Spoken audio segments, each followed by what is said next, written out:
Welcome back everyone. नमस्ते सभी को। आज घटस्थ योगा श्रृंखला महर्षि घिरंड में हम धौती के तीसरे प्रकार अर्थात हृद धौती के बारे में जानने के प्रयास को आरंभ करेंगे। इससे पहले हमने धौती के दो प्रकार अंत धौती और दंत धौती के बारे में संपूर्ण जानकारी प्राप्त की है।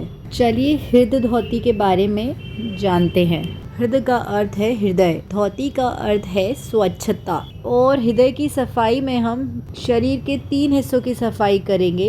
अन्न नलिका, फेफड़े, पेट। अन्न नलिका और पेट की सफाई करना तो सरल है, लेकिन फेफड़ों की सफाई कैसे की जाए? यहाँ पर हृदय धौती का जो तरीका बतलाया गया है वह है छाती में एक शून्य उत्पन्न करना, जिसके द्वारा हमारे फेफड़े भीतर एकत्र कफ और अशुद्ध तत्वों को बाहर निकाल सके। श्वसन नली से भी इन्हें बाहर निकाले।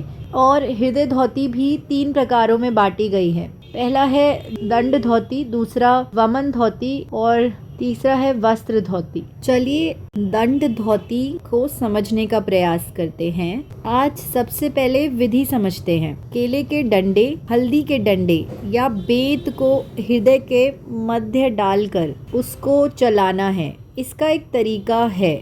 हठ योगी इसका अभ्यास करते हैं। केले के तने को छीलते हैं और लगभग आधा इंच व्यास का डंडा बनाते हैं। यह इस पर निर्भर करता है कि लोगों का गला कितना बड़ा है। सामान्यतः 4-5 इंच लंबा होता है। केला या हल्दी के पतले तने को लेकर पानी में उबाल देते हैं, जिससे यह नरम हो जाता है।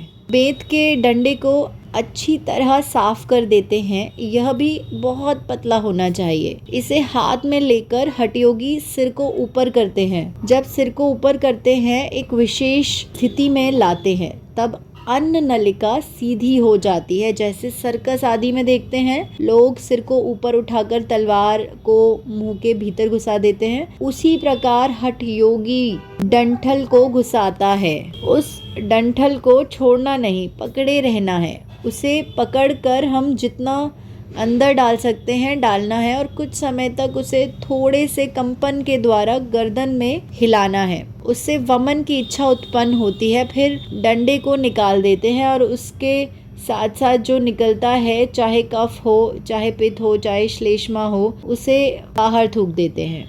यह है दंड धौती का अभ्यास। इसमें एक कार्य भी करते हैं, वह है डंडे में घी लगा देना ताकि वह गले में आसानी से सरके। लेकिन इस अभ्यास को करने से पहले कुंभक सिद्ध होना चाहिए।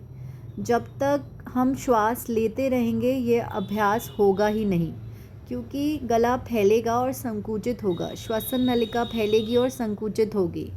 श्वास को अंदर रोककर डंडे को अंदर डाला जाता है।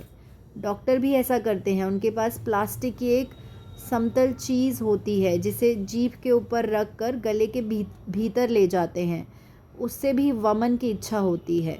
यह बहुत कठिन क्रिया है, क्योंकि अन्न नलिका की आंतरिक दीवारें कफ और पित्त और श्लेष्मा से भरी रहती हैं।